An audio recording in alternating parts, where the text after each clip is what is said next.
So this record in and of itself is the most comprehensive statement on the state of municipal broadband that I've ever seen. Hello, this is the Community Broadband Bits podcast from the Institute for Local Self-Reliance. I'm Lisa Gonzalez. On February 26th, the FCC, headed up by Chairman Tom Wheeler, made history. They struck down some provisions of Tennessee and North Carolina law that restrict municipal broadband efforts.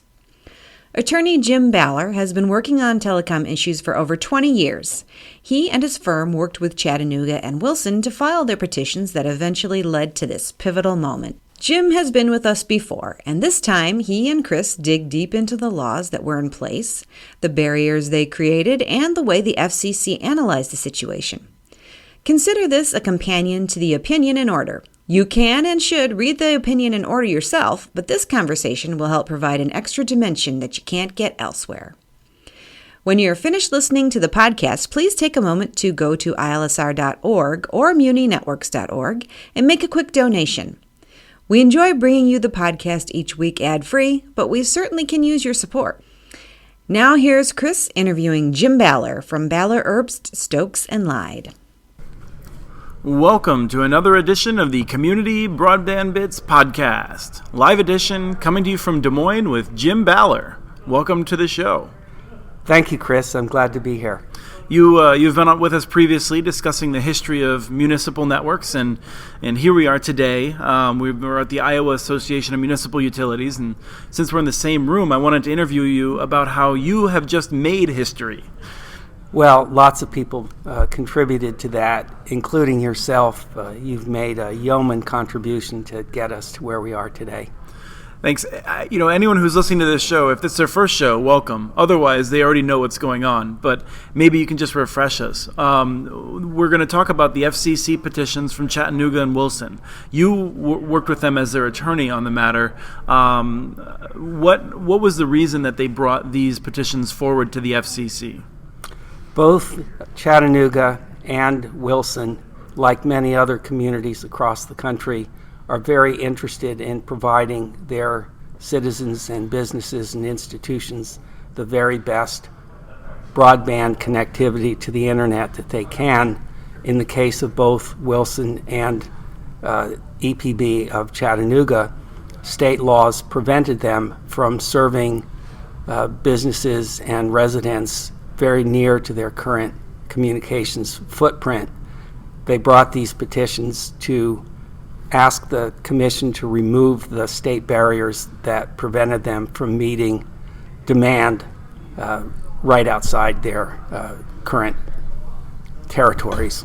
One of the things that I think is just really important to note on the outset is that when it comes to expanding internet access, it's really great to see cities like Wilson and Chattanooga saying, we want to share this gift with the world, rather than saying, hey, screw you neighbors, if you want to have good jobs, you're going to have to come and move across the city borders and into our city.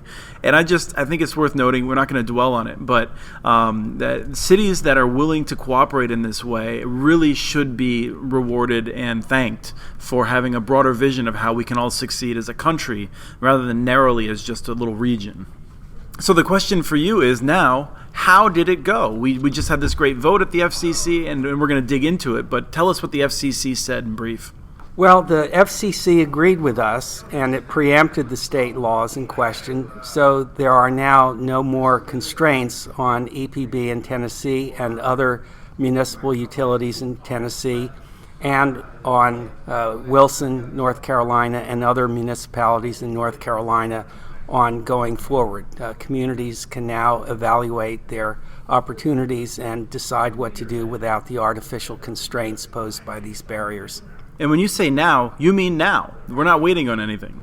The orders were effective on issuance, so as of last Thursday, the laws in North Carolina and Tennessee are preempted. Now, there may well be appeals of these decisions by the FCC, but at the moment, the orders are in effect and the state laws are preempted.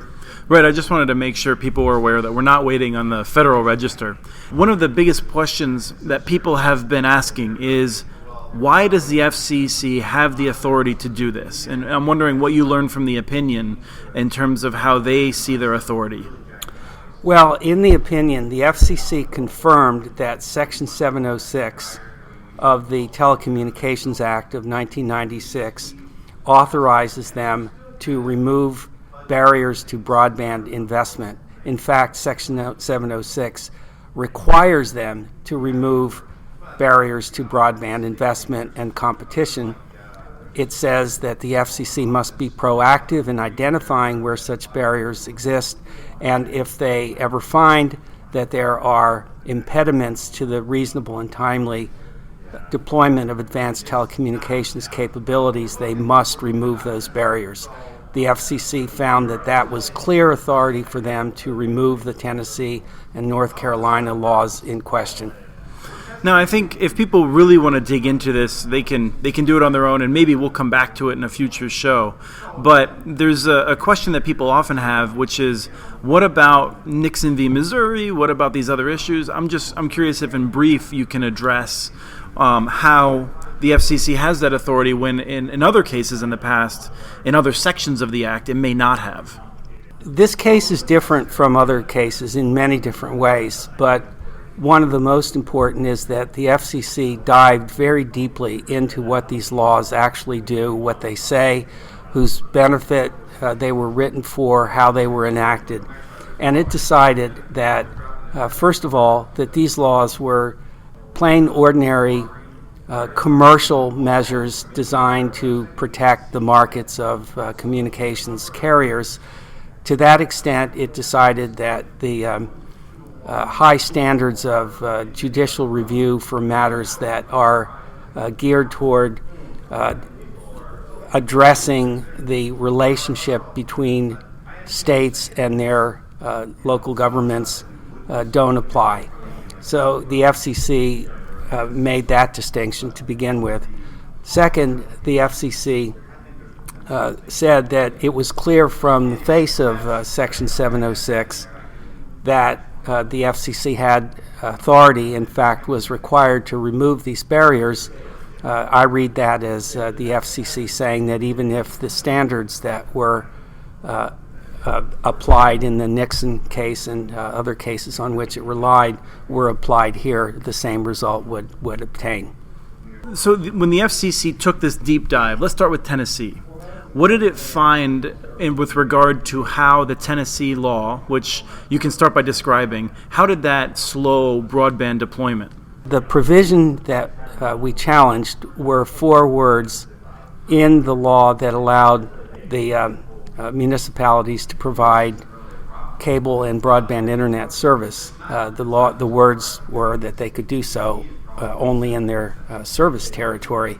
The law had previously recognized the right of municipalities to provide telecommunication services throughout the state. So this is effectively a restriction that only addressed broadband internet service and cable service. So the state law literally allowed these cities to build telephone networks anywhere, the same fiber infrastructure, but it did not allow them to expand internet access or cable services anywhere. I'd say that it recognized their existing rights. Now, Chattanooga had home rule authority, which meant that it could provide any services that it wanted anywhere before, and it had that authority long before these laws were enacted. And so what the laws effectively did was to restrict laws that Chattanooga would have had in the absence of these laws. So what the laws did was recognize that municipalities have a right to provide telecommunication services throughout the state. It recognized that they have the right to provide broadband and cable service, but then it restricted that right to the current service territory. Mm-hmm. And so what EPB did was to say remove the restriction on the current service territory so that they could evaluate the opportunity to offer service outside of their current electric footprint. And in Wilson, it was a significantly different approach. Wilson had a series of laws that was passed. There's Bill HB 129, how people still recognize it from 2011. And what I really enjoyed, I think the word thicket came up a number of times in terms of how these laws interrelated. Maybe you can unpack that for us. Now, Wilson operates a municipal electric utility in 6 counties in North Carolina, and under the law as passed in 2011, it was constrained to provide service only in Wilson County and not in the other 5 counties in which it already has municipal plant. Now, the law enacted in 2011 is a law that deceptively was described as advancing fair competition and a level playing field for the private sector. Significantly, the FCC took a look at every line and word of the law and found that the law is in fact prohibitive. Certainly, with all of the provisions working together, they create a massive wall over which no public entity could get over, and no private entity, in fact, was complying with. The FCC repeatedly found that the constraints that were in this law operated in a one-way fashion and achieved an asymmetrically heavy burden on municipalities that the private sector did not have to meet. One of the things that I found interesting was that the FCC looked at that and said, North Carolina, you have expressly authorized municipalities to build and operate these networks, but then you've decided to go further and decide the conditions under which public entities and private entities can offer this interstate service, which means it's an issue that brings up the Commerce Act explicitly. And the FCC, the way I read it, said, you don't get to regulate interstate commerce. That's our job. That's exactly right, Chris. And there's good precedent for that kind of determination. There are years of cases saying that when there is local authority to provide certain services or do certain things, a state cannot impose restrictions that are contrary to federal law or policy on those once those rights are granted. The result is that in North Carolina, every city is no longer burdened by the HB 129 provisions. And in Tennessee, the electric cities are able to offer services anywhere in the state. But the FCC has chosen not to answer the question of whether it could force Tennessee to allow every community to be able to offer internet access. 2 points in response to that. First of all, the FCC did not remove the legislation of 2011 in its entirety. It did find that there are some measures there that were not barriers, and it upheld those. So a community would have to meet those specific provisions. In addition, as we showed in the proceeding, in the absence of the legislation of 2011, municipalities would have to comply with a whole range of existing laws. They would still have to do that. Nothing has changed in that respect. The Commission did not say that it does not have authority to preempt complete barriers. It said that that was not before it in this matter. And so that's essentially a carol for another Christmas. If and when a petition arises that is based on the assertion that the state has completely prohibited communications projects by municipalities, the FCC will analyze that case. That was not this case because both petitioners did have authority before the restrictions were imposed on it.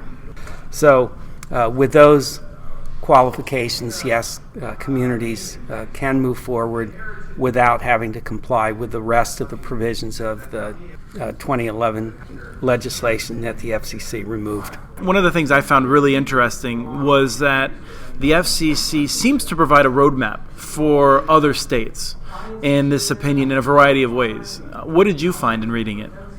Well, first of all, the FCC specifically in one of its paragraphs invited entities in other states that believe that they were constrained by state laws to petition the FCC for a review of those laws. The FCC is very much interested in looking at other state laws that may be posing similar constraints. Second, this is a very carefully thought out decision. The FCC looked at lots of things, and one who reads the opinion very carefully can see in there a framework for analysis, and that framework will help others to look at their state laws and see what the impact of those laws are. The North Carolina law in particular in this regard is important because the FCC, as I've said a few moments ago, looked at it very carefully. In fact, there are significant elements in the laws of a number of other states that are similar to the provisions of the North Carolina law. And for anyone who has those similar provisions, they should read the opinion very carefully. And they should not be at all intimidated. The opinion is very readable. There's all kinds of places that if you're interested in what they have to say, they have footnotes. I've read a number of these documents over the years, and I felt like this one was particularly accessible for anyone who really wants to get a better sense of why each individual aspect of the North Carolina law failed with regard to the FCC's tests in terms of being an appropriate tool. So I would give a heavy pitch for people to check it out. It looks long, but that's because there's a ton of footnotes. It's very readable. Check it out. Let me also add, it's long in another respect as well. This was a conversation, so to speak, in which hundreds of comments were filed by all sorts of interested parties, ranging from those who focused on the constitutional issues to those who criticized municipalities that provide services for philosophical reasons, that allege that municipalities have unfair advantages, that they either do too good a job or do too bad a job. Or both at the same time. Right. All of this was aired in this proceeding, and there were hundreds of comments filed on those issues. And the FCC looked at each and every one of those claims and found that they were not supported by substantial evidence or were irrelevant in some respects. So this record in and of itself is the most comprehensive statement on the state of municipal broadband that I've ever seen written, and I hope that our conversation about the value of municipal broadband and local choice to America withstands whatever happens in the court process, that people are actually looking realistically to the great benefits to some communities that projects of this kind can offer, and what the public and private sectors can do working together. If we ever get over quarreling with one another and turn to how the public and private sectors can work together successfully, I hope this record will be part of the process that gets us to that point of cooperation. One of the particulars in that I found interesting was that there's long been this allegation that local governments have unfair ability to regulate and punish their rivals in the market. And the FCC wrestled with that and said, we found no evidence in the record. And it's one of those issues where it's really easy for someone to say, well, it's just not fair for cities to do this. But given months and even previously years of time to compile any evidence, there was no party that was able to enter into the record any evidence that a local government has engaged in those behaviors. Let's step back from that a minute and ask how that regulation would happen. First of all, telecommunications services are regulated at the federal and state level, not at the local level. Broadband internet is pretty much not regulated anywhere at the federal, state, or local level. Cable franchising is in many states done at the state level. Where it is done at the local level, it's tightly constrained by federal and state requirements. Right-of-way access is subject to non-discrimination requirements. So where's the regulation? Even if there were a desire to regulate, there's no authority to regulate in most instances. Right, and actually, I made a comment recently at a city's council meeting in front of the city attorney, in which I said cities tend not to do things that are illegal. To which he said yes, because of me. And it's just worth noting that I just want to bring that up. But fundamentally, what you were saying is that if we ever deal with this again, if you're in California and you hear someone making this accusation, you can say, look, the FCC examined this. It went through this process, and there's no record that they could find of this being an issue anywhere. Right. Let me add that one of the most satisfying parts of this decision for me is how the FCC dealt with the issue of phantom costs or imputed costs, as we refer to it. There's typically a requirement in laws like the North Carolina law that public entities impute to themselves the same taxes and other kinds of obligations that a private sector entity would incur in similar circumstances. But let's take a look at that. To a person who's not informed, including some state legislators, that might sound reasonable on its face. But let's think about that. The private sector claims that it won't make investment in particular areas because the costs are too high. Okay? So the idea behind imputed costs is to raise the costs for the municipality to the levels where they can't make the investment either. Okay? And so that's the whole purpose of requiring the pretending that costs are incurred that in fact are not.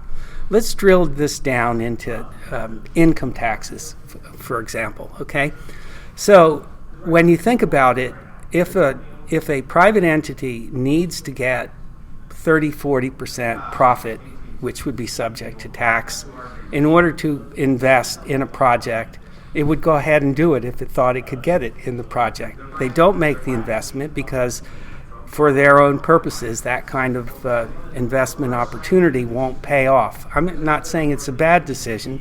It's a rational corporate decision not to invest in those circumstances. But then when a law says a community has to impute to itself what a private sector experience would be, think about how you would do that. Okay, first of all, a community would make an investment of that kind because it could treat the investment as a long-term capital investment, and they don't need to get the kinds of profit that the private sector requires. So income tax on that kind of investment would presumably be zero. Right. Okay, but is that what the law says? No. Arguably it says you have to assume you're going to make 30 to 40% profit. Then you have to assume a certain tax rate. Now, who do you use as a comparable? Do you use Verizon? Do you use Comcast? Do you use some nonprofit? Whatever choice you make, you're going to subject yourself to criticism and litigation and lengthy delays and so on and so forth. And what investor is going to invest in a project knowing that there's so many uncertainties and opportunities for the project to be derailed? So we start with the principle that to some may sound reasonable, but when you actually apply it in reality, this becomes a huge burden and a huge problem. And the FCC basically analyzed each and every section, every provision of the law, and said they all contribute to this sort of thing happening. So that's what the problem is with these laws. It could very well be that some legislators thought they were in fact contributing to a level playing field in fair competition. But the fact of the matter is now we know, because we have this decision, that those fine concepts in reality are not borne out, and in fact laws of this kind advanced by the incumbent carriers has the effect of being barriers, and frankly that's what their intent is. Was there anything in the opinion that you just found interesting and maybe put a smile on your face, or something where you're just kind of like, oh, I didn't think of it that way? It wasn't any one thing. I could barely read 3 or 4 paragraphs without pausing to smile and to want to applaud the FCC for actually doing the hard work and heavy lifting of looking into all of these claims carefully and addressing them. One example that was particularly pleasing is that we've been arguing for years that broadband can be constrained not only by laws that directly focus on broadband, but on related laws. For example, constraints on the provision of cable services, because cable services are often bundled with broadband internet services, and you can't view a project looking only at broadband. The economics of the entire project are important. So if you impair the ability to provide voice or cable services, you make it much more difficult for a broadband project to survive on its own. The FCC has been saying much the same thing in other contexts, and in opinion, it put 2 and 2 together and arrived at 4. And that was very gratifying. Paragraph after paragraph contains very gratifying analysis from our perspective. I think it's worth noting that you've been working in this field for 20 years. Correct. More than 20 years. Yeah. It's worth noting you've been working in this field for more than 20 years. Would this have happened without the individual personalities at the commission right now? I mean, it came down to a party line vote, but I don't know that vote would have even happened if it was just 3 other Democrats, for instance, that had been appointed. Well, in the 2 decades that I've been involved in this area, we've seen many good commissioners on the FCC, but we've never seen a chairman of the FCC who is more active and committed to creating competition and in building as strong a base of broadband connectivity as Chairman Tom Wheeler. He has, whether you love him or you hate him, you have to recognize that he is a man of his word. He has a vision for America that I share, I know you share, and many of our colleagues shares. And it is very much the commission, the chairman's drive to put these issues squarely in front of us and to deal with them in a way that he believes will serve our country well. And I'm very thankful to him for doing that. If you're in a state that is thinking about petitioning, let me just suggest that you talk with Jim, because Jim, you've been incredibly important throughout this, and I think if any city is thinking about moving forward with a petition, they're going to want to craft it in the strongest way. And I just think, given your experience and your work on this, a city would be foolish not to talk with you before moving too far down the path. Chris, that's a very generous statement. I appreciate it, and we're in this together, we in the cities around the country, and anything that we can do to get more cities free to exercise their local choice and whether to proceed by developing their own networks or working with willing incumbents or entering into public-private partnerships is something that we strongly support, and will do everything we can to help move forward.